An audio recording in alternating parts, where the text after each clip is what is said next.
आप देख रहे हैं एनएमएफ न्यूज। मैं हूं आपके साथ शाफनी पटनायक। साउथ में अक्सर हीरो हीरोइन को भगवान का दर्जा दे दिया जाता है और तो और लोग इन स्टार्स की पूजा तक करने लगते हैं।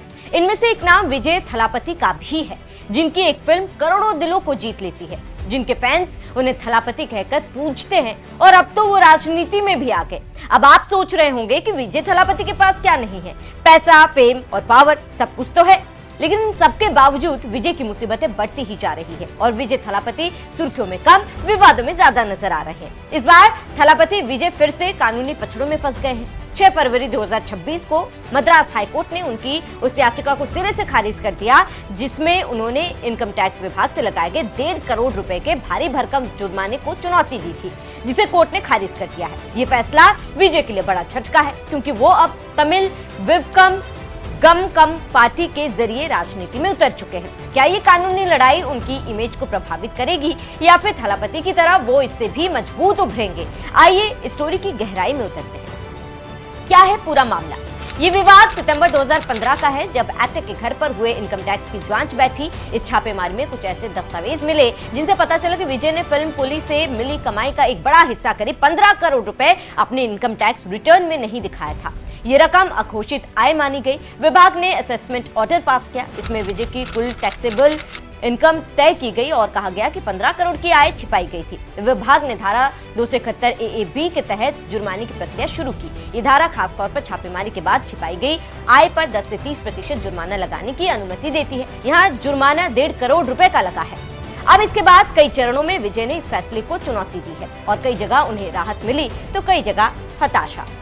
जब मामला हाईकोर्ट में पहुंचा तो सवाल था कि क्या अंतिम पेनल्टी आदेश निर्धारित समय सीमा के भीतर पारित किया गया था या नहीं। फिर कोर्ट की एक अन्य बेंच ने पाया कि आदेश समय सीमा से बाहर लग रहा था और इस आधार पर पेनल्टी की वसूली पर रोक लगा दी गई थी।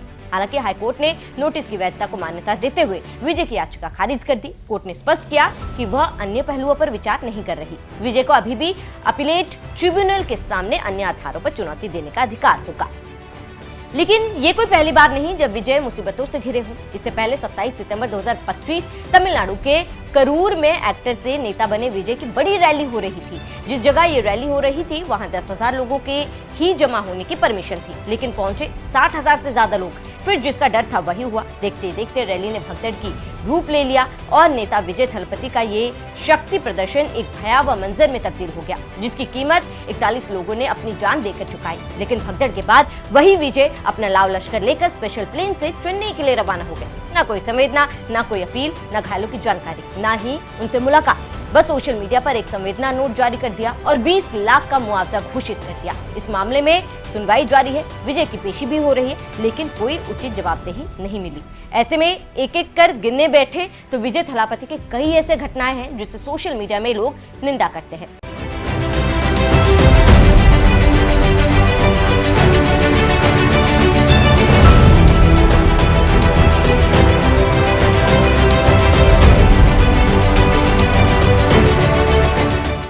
चलिए अब बात कर लेते हैं विजय थलापति के पॉलिटिकल करियर की और उनके एंट्री से इस बार चुनाव में क्या असर पड़ेगा। जानकारों का मानना है कि विजय थलापति फिलहाल इलेक्टोरल प्रेशर में है, यानी कि चुनाव में बहुत कम समय बचा है और उन्हें एक मजबूत संगठन खड़ा करना है।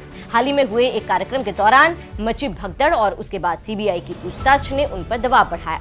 2 फरवरी 2026 को अपनी पार्टी TVK की दूसरी वर्षगांठ पर उन्होंने खुद को अट्टाकत्थी मजबूत कार्डबोर्ड नाइफ कहने वालों को जवाब देते हुए अपनी तुलना MGR से की, जो दर्शाता है कि वो अब ऑफेंसिव मोड में है। वहीं जब से विजय थलापति मैदान में उतरे हैं तब से बीजेपी की टेंशन बढ़ गई है। चुनावी साल में सभी पार्टी अपनी रणनीति को अंतिम रूप दे रहे हैं। बीजेपी की कोशिश सीधे तौर पर बीजेपी ने विजय को कोई औपचारिक पत्र नहीं भेजा था, लेकिन अन्नामलाई ने सार्वजनिक मंचों और बयानों के जरिए कई बार इशारे दिए थे। जब विजय ने पार्टी TVK बनाई तब अन्नामलाई ने उनका स्वागत किया और कहा कि तमिलनाडु को नए खून की जरूरत है और द्रविड़ राजनीति के अंत के लिए सबको साथ आना चाहिए। इसे एक ओपन इन्विटेशन माना गया था। विजय NDA का हिस्सा बने क्योंकि बीजेपी चाहती थी कि विजय उनके साथ आए ताकि anti-DMK वोट न बचे। लेकिन विजय ने अपनी हालिया कार्यक्रमों में अन्नामलाई और बीजेपी के लिए अपना रुख पूरी तरह से साफ कर दिया। विजय ने बीजेपी को अपना वैचारिक दुश्मन बताया। उन्होंने साफ कहा कि वो बीजेपी की विचारधारा के विपरीत है। अब जब विजय ने हाथ मिलाने से मना कर दिया तो अन्नामलाई का रुख आक्रामक हो गया। अन्नामलाई ने विजय पर राजनीति में 2 भाषा नीति की बात करते हैं, जबकि उनके अपने स्कूल में 3 भाषाएं पढ़ाई जाती है, जैसे आरोप लगाए। अगर विजय बीजेपी के साथ जाते तो क्या होता?